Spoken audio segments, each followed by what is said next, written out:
Kolejny dzień, kolejna przeróbka. Niektórzy będą mogli pomyśleć, że ja tylko się przeróbkami zajmuję, mimo że głównie naszym chlebem powszednim serwis kotów Wismana. Dzisiaj będziemy przerabiać przyłącze zimnej wody.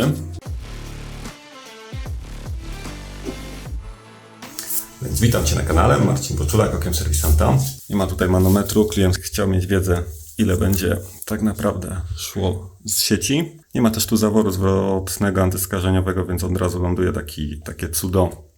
Zawór antyskażeniowy, plus jest tu przyłącze na manometr, plus zawór odcinający, więc z takim czymś się wejdziemy tutaj. Napełnianie instalacji przeniesiemy sobie za filtry, po to, żeby już tam szła czysta woda. Dodamy jeszcze 1 stopień filtracji, żeby dłużej wytrzymywały filtry. No i przy okazji pozbędziemy się jakiegoś nieznanego zaworu i damy po prostu grzybkowy odcinający. Dodatkowo to uzupełnianie wody zrobimy sobie też z zaworem zwrotnym antyskażeniowym. No i tutaj jeszcze wepnę się z manometrem za filtrami, żeby wiedzieć, kiedy już jest duże zabrudzenie filtrów i trzeba po prostu je wymienić. Także takie cudo nam przyjdzie zamontować. Ja sobie mniej więcej już to poskładałem, tak żeby wizualnie sobie to zobrazować. Tu na pewno trochę to się przesunie. Uzupełnianie i zabezpieczenie kotła peletowego, no trzeba będzie się gdzieś wpiąć tutaj. No i co, myślę, że już wodę można odcinać i trzeba się zabrać za robotę. Tylko najpierw trzeba będzie spuścić całe ciśnienie. No najlepiej do wiadra, czyli tu. I to nam będzie lecieć i lecieć. Ja w międzyczasie sobie zacznę już pakułować to, co już wiem, że jest na 100% takie, jakie będzie.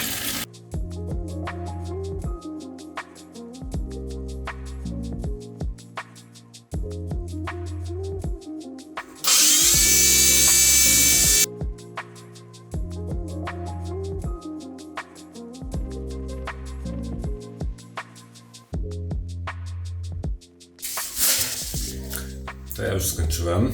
Zaraz Wam pokażę, co mi tutaj wyszło i po co są różne elementy. Nam kamera pomoże, czyli światło pomoże. No, także mogliście zobaczyć, jak w trakcie działam. Byłem dosyć mocno skupiony, więc nie gadałem. Tu mam jeszcze jedną rzecz do dokręcenia, bo mi się śrubka odkręciła z zaworu. Ale tak. Zawór odcinający razem z zaworem antyskażeniowym. On ma jeszcze przyłącza boczne na manometr, więc wykorzystałem, więc w zasadzie w jednym elemencie jest i manometr przed filtrami, i zawór zwrotny antyskażeniowy, zawór odcinający, punkt poboru. Wszystko w jednym. Cudowna sprawa. Lecimy dalej. Dodaliśmy 1 stopień filtracji, bo tutaj jest 5 mikronów. Tutaj ja sugerowałem zacząć od 50 po to, żeby rzadziej po prostu trzeba było je wymieniać. No bo na zgrubny najpierw zostaje, później leci dalej dopiero na ten taki dokładny. Dodaliśmy manometr za.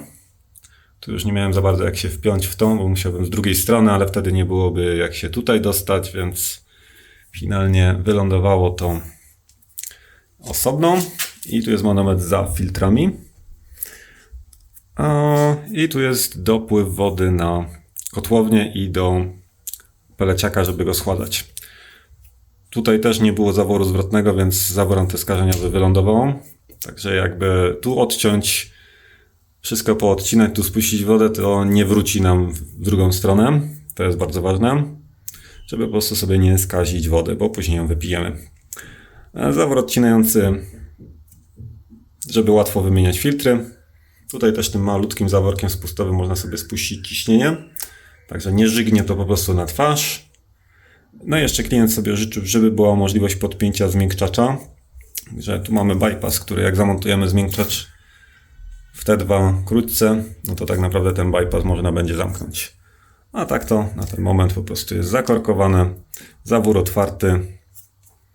No i tak naprawdę wszystko gra. A tutaj było troszeczkę zabawy, żeby właśnie przesunąć sobie pobór tej wody do peleciaka w inne miejsce, bo chcieliśmy też, żeby woda była filtrowana od razu do niego, no więc najprościej było za filtrami. To po prostu zostaje cały czas otwarte. Dajcie znać, jak Wam się to podoba. Ja już praktycznie się poskładałem, więc tylko zostało pożegnać się z klientem, pożegnać się z Wami. Jakbyście potrzebowali pomocy z zakresu właśnie modernizacji, instalacji, naprawy urządzeń firmy Wisman, pompy ciepła, kotły, to dajcie znać. A tymczasem wszystkiego dobrego i trzymajcie się. Cześć!